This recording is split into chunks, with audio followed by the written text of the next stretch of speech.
જય માતાજી, જય સોનબાઈમાં. હું છું દેવાયત ખવડ. હમણાં જ મેં ચાલી રહેલા વિવાદનો એક વિડીયો પાછો બીજો મારી સામે આવ્યો અને મેં સાંભળ્યો એટલે મને એવું લાગ્યું કે મારે જવાબ દેવો બહુ જરૂરી છે. પબ્લિક સુધી, સારા માણસ સુધી એક સારો મેસેજ પહોંચે એટલા માટે. એ વિડીયોમાં એ બોલે છે પહેલો પોઈન્ટ કે એડ્રેસ છુપાવવું પડે છે એને. તો મારે એડ્રેસ કેમ છુપાવવું પડે ભાઈ? મારી તો અપડેટ હોય કે મારો ગઈકાલે આ કાર્યક્રમ છે, છતાંય તારે એડ્રેસ જોતું જ હોય તો ઇસ્કોન આંબલી રોડ ઉપર મારી ઓફિસ છે, આ મારું એડ્રેસ. ઓકે. બીજી વાત, પ્રશ્ન બીજો કે 200 લોકોને સાથે લઈને ફરે છે.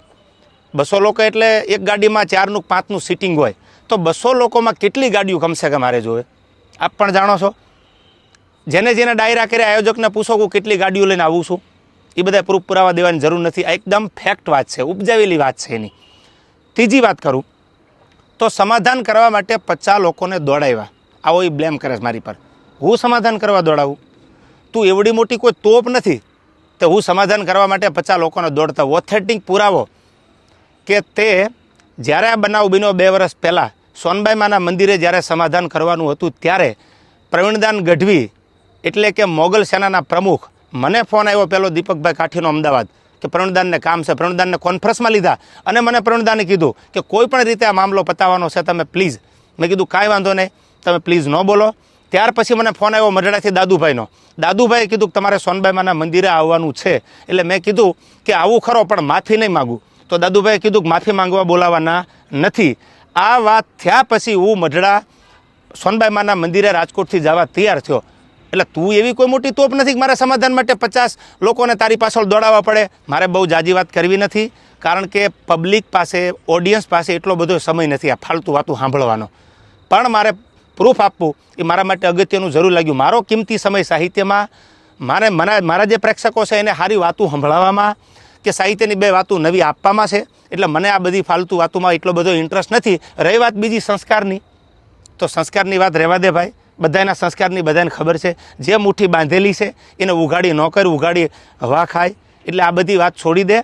અને રહી વાત છેલ્લી મોરાની, તો તને સ્ટેજ પરથી પણ કીધું હતું કે જેદી મજા આવે ત્યારે મોરો દેવાની તારી તૈયારી છે, એથી જાજી મારી તૈયારી છે. પહેલ તે કરી છે એટલે હું તારી રાહ જોઉં છું.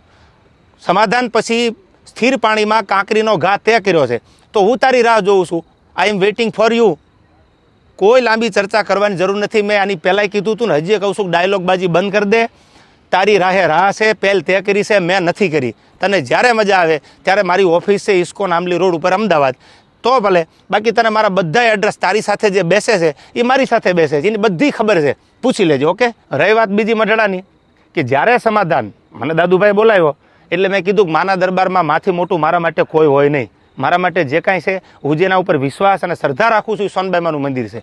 એટલે મેં માફી માંગી લીધી. નો ડાઉટ વાત પૂરી થઈ ગઈ. ત્યાર પછી એવું બોલ્યો કે સમાધાન પછી આ ભાઈએ ચાળા કર્યા છે. એક પણ ચાળાનો વિડીયો બતાવી દે, ઓડિયો બતાવી દે તો હું માનું કે તું સાચો છો. દૂધનું દૂધ અને પાણીનું પાણી, આ બધોય જવાબ સાંભળનારા 18 વરણે આપી દીધો છે. મને તો એટલું યાદ આવે કે સોનબાઈ માના સાનિધ્યમાં સમાધાન થયા પછી આ વસ્તુ જે બની ખોટી છે, જે કરવું હોય એ વેલકમ. જય માતાજી.